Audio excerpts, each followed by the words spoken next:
Alright guys, welcome back. We'll go for a quick fly today. We'll just go through the thought process. I get very mentally drained, I guess, when we fly.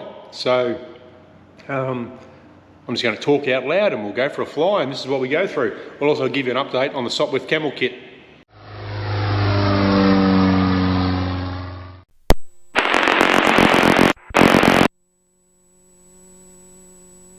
Alright guys, let's start it up. So what am I thinking? Did I lock the hanger up? Yep. Am I going to be hot? Got a jacket on. It's 24 degrees today, but it's a bit chilly this morning. So I'm rocking the jacket and the shorts. Flew last night, really nice. We got a crosswind from the right. Fairly substantial, I'll check that. Humidity 72%. Rainfall last 10 minutes, nil. Latrobe Valley, AWS aerodrome weather. Wind 080 degrees magnetic, 9 knots. QNH 1005 hectopascals. Temperature 17. Cloud broken 10,000 feet. Alright. Started up. Checking my temp. Aircraft's good. Got a clean windscreen. Saturday morning, so it's got a club aircraft, including myself, flying around. Might play with the radio and see if the Vox just stays on all the time. But we might get some noise when we take off. Let's go. As we taxi out, I've already dipped the fuel. I like to see the fuel rather than just rely on my gauges. I've got about 30 litres aside. Got my sunglasses. I have trouble with the sunnies because they hold the headset off. It's counterintuitive. Waiting for Flying Eyes to send me a set. Taxi across our rough runway. Listening to the undercarriage moan and groan, checking my spat and the nose wheel steering, looking for people. So we've got fuel, play with my controls. Weather is a little bit of a concern.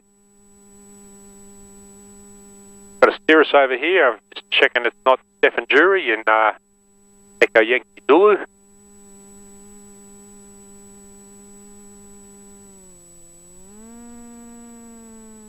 Alright, we'll make our radio call. Latrobe Valley traffic, cruiser 1656, taxis 403 Latrobe Valley.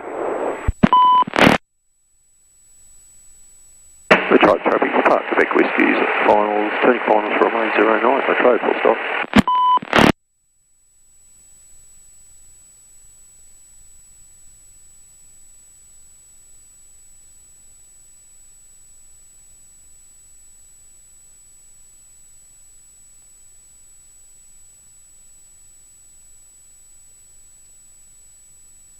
Alright, so I'm just thinking there, he's on 09.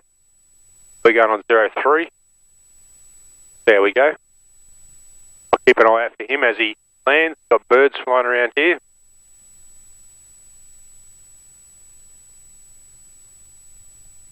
Good old tailwind.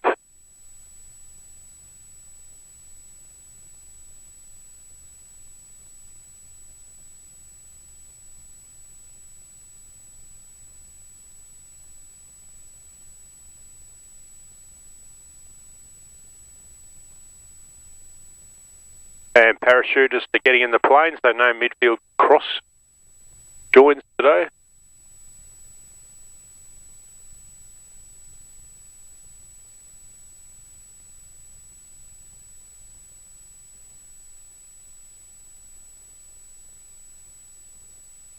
Wind is up my butt. Alright, do our checks.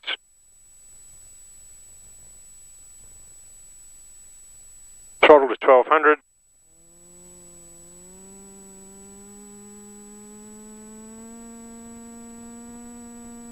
Trim.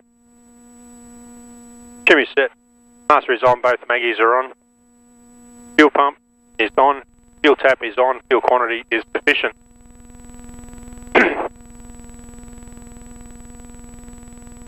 Altimeter is set. All my switches are up. Levers are in. Maggie check.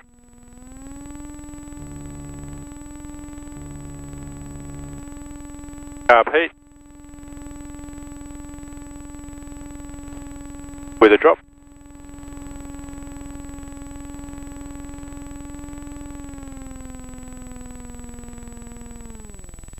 Back to idle. Check the wind again. 070 degrees magnetic, 10 knots. Controls are full and free. Seats, harnesses, hatches are all secure. Alright, so considerations here are fairly significant crosswind, and there's an aircraft on 09, I believe.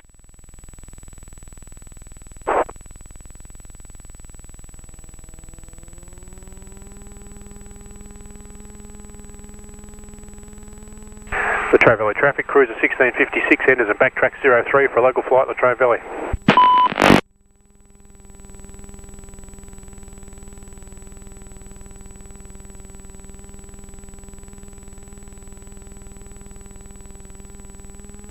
Alright, I'm just thinking down here, we'll just skedaddle down the end, get off the runway as quick as we can, but take as much time as we need, if that makes sense.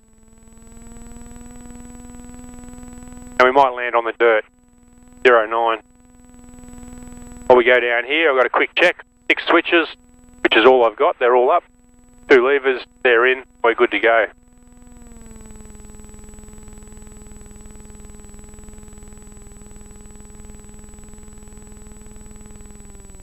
Just playing with Oz runways. I'm thinking about the tailwind. Got to brake early before we get down. Before we get down the end here.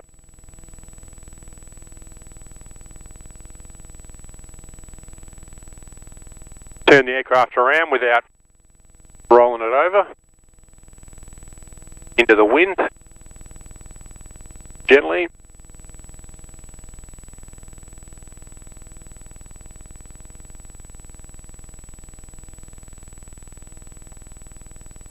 And kick back.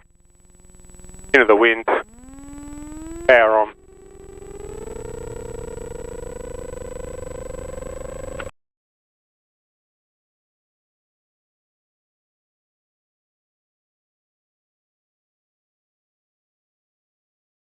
A bird. Ooh, that was close. A little bit bumpy and windy today.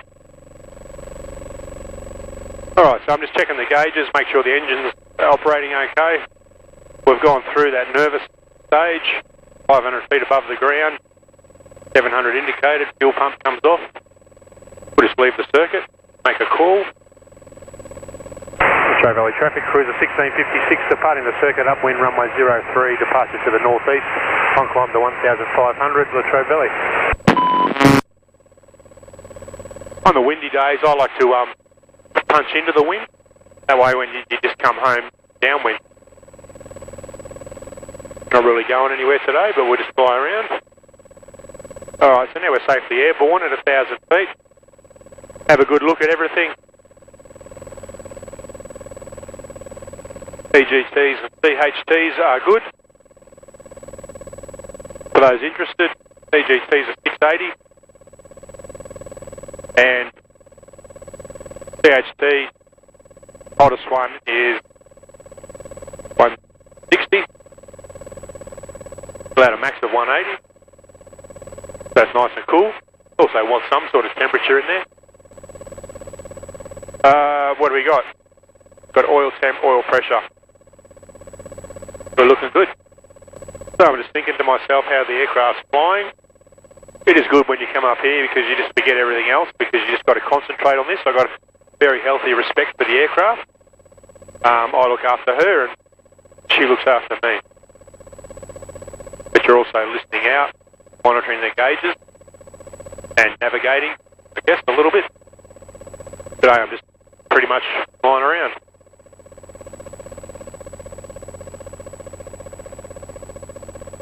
I'll go up to Glen Maggie, Lake Glen Maggie, and have a look. Keep track of the time. 9:25.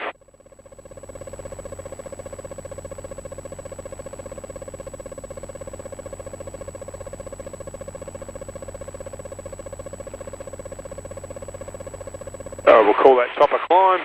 Push the nose down. Pick up a bit of speed. Trim the nose down. Pull the power back to cruise, which I like to cruise about 2600.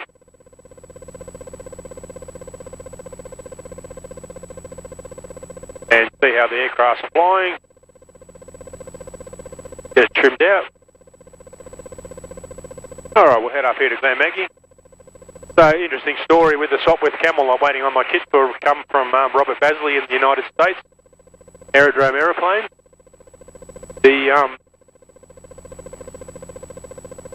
Initially I've employed a contractor to, a shipping agent to bring the box out.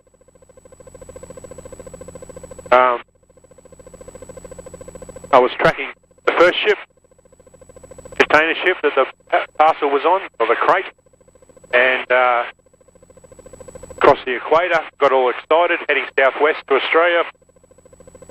Then I get notification that they put a tine off a forklift straight through the box. The US Customs opened up the box and inspected it, make sure it was all okay, which is good, I guess. But it wasn't on the first ship that I thought it was on.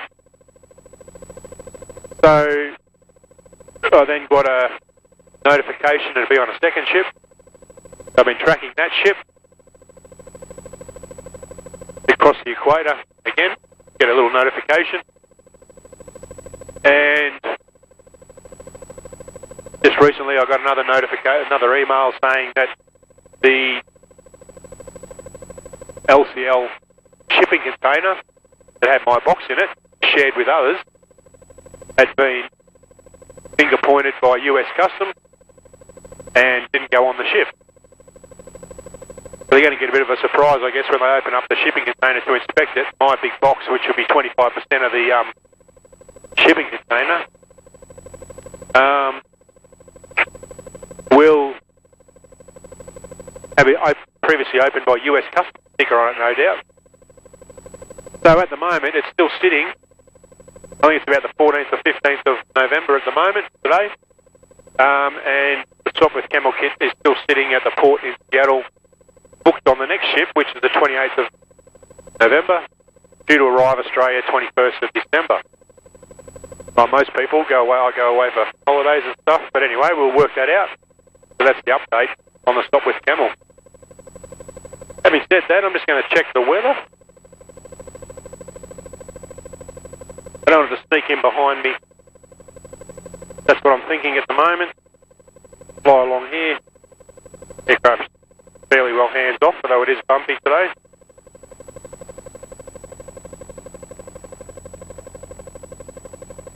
I'll just do a quick bomb radar check.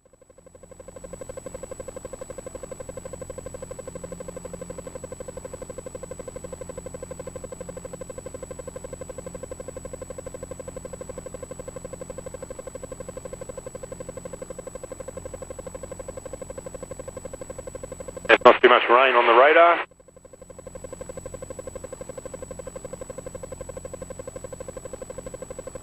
Once again, I'm climbing, I'm always climbing. So once you're up and away from the airport, I guess it's trying to be as enjoyable as you can. Get a bit of air in now, I'm getting quite warm with the sun on my chest and through the roof here.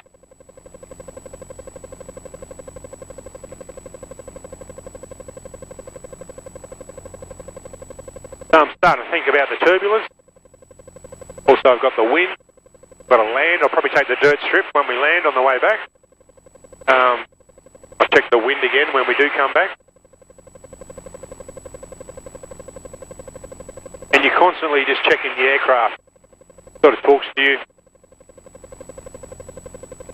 Look after it, and it looks after you, is what I sort of think.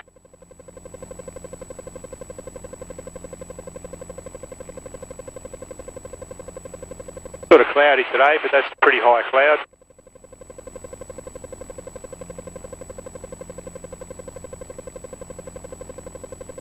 It's weekend flying, so we should get a lot of club members up.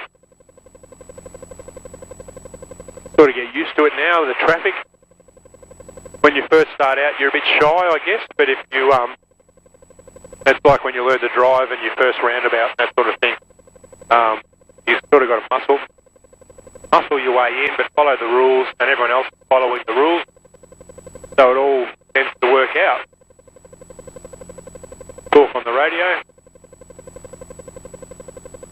Let people know what you're up to.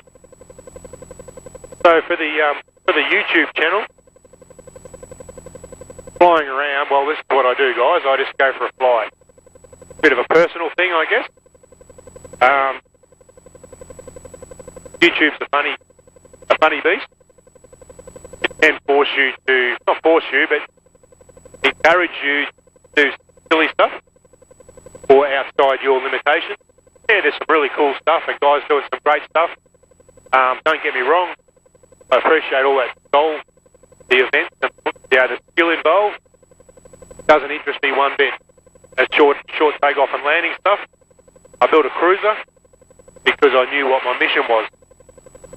Flying around, land on bitumen, or prepared dirt strip, grass strip, prepared. So that sort of stuff doesn't interest me. This is the flying that I do. As far as the YouTube channel goes, yeah, are these videos interesting? Probably not. I'm more into the building. From what I understand, it's very rare to find a builder and a flyer. I can start to understand that. I really enjoy the building. I actually miss it since I stopped building this. 2 years, flat out, 100%, build the aeroplane and diagnose all the problems and the concerns and how you're going to do things. I sort of mistimed it. Should have ordered the stop with camel kit quite a while ago, so that I'd have something to build. So the YouTube channel I'm really looking forward to getting the kit to go back to my building, which also becomes my build log for the aircraft itself. And I've actually used some of my videos on the cruiser to go back, because you do forget how you actually did stuff, especially inside the wings. Now I've got forever there on YouTube. The videos, I'm just looking at my ground speed. It seems fairly slow. We're down to about 70 knots this way. Airspeed 90 knots, 70 knots across the ground. Yeah, so those videos do come in handy when you're fault finding this aircraft. I know I've helped other people. Bit of a thankless job sometimes.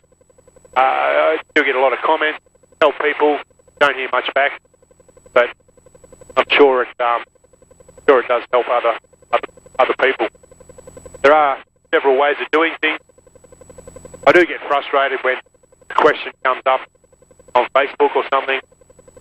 You think, just Google it. I've made a whole movie on that. But anyway, me and a few others. There's plenty of information out there now on 750 cruisers and the Soul and the Super Duty on the Zenith aircraft themselves. Quite a few people having a go at the YouTube thing, which is great, and different ideas. I find it very easy to get annoyed, though, with the standard practices. I did 30 years in the Air Force as a maintainer, technician, engineer, and when you see the obvious stuff, bolts the wrong way around, leading edge over trailing edge, outboard over inboard, all that sort of stuff. People don't think you see it, but once you see it, you can't unsee it. So you see a job and you think, oh, you've done that the wrong way. But anyway, each to their own. That's the way it is. So for the YouTube, yep, things have been a bit slow because I don't really want to film just flying around the countryside like this. I enjoy it. But we'll get back to more interesting stuff being the build and watch the development of a Sopwith Camel. My expectations with a Sopwith Camel, the kit there after building the Zenith, which is all CNC machine, this kit was pilot hole drilled in some spots, match hole drilled in others. So the difference there is you have to upsize the holes. And the fit on these kits is absolutely amazing. Like you built the front section and the back section, you made them up, and it's just absolutely perfect. Quite astonishing, really. And that sort of jig building lines everything up for you. So the rear fuselage is put together and it's great. Or you just assume that it's great. So with the Stop with Camel, it's more of a scratch build project. I did opt for the welded fuselage. The reason for that is I've got a thumping great radial engine at the front, Rotec 2800 7-cylinder radial, which I'll do another video on some stage. That's getting built at the moment. And the vibration of that. The other option was tube and riveted gussets. We get closer to the mountain, then we're getting bounced around. So I opted for the welded fuselage. Not only that, it gives me the basis for a straight starting point, straight fuselage. Very easy to induce a twist. And we're going to turn around here, guys. Clear left, centre, right. Turn around we go. Get some rough and tumble off the hills. So, yeah, got the welded fuselage. And basically, I expect just a bunch of tube, various sizes and lengths. There will be some CNC machine gussets in there, hopefully. Not drilled at all, just like cut out triangles. And the wheels, engine cowl, then all your hardware, hinges, turnbuckles, shackles, all that sort of small stuff, in little bags, is what I'm expecting. There will be some frustration there. Earlier on in another video, I did the practice bending tube. One of my early frustrations, I guess, that I've got at the moment is there's very limited. No one's done what I'm going to do and done a whole build sequence of an aeroplane, a kit. I've found a couple, and they go from getting the kit to then flying. There's one French guy that's done a nice stop with pup and a Newport, but the whole build for 2 years is in time-lapse. And you see some really good quality information there. Simple things like, there's a spray gun, there's a spray gun in the background. You must have sprayed it as opposed to a roller or paintbrush. Things like that. So, very limited information out there. Robert Basley's put a couple of videos on which look like the old VHS tape, basically. So information is not huge that's out there.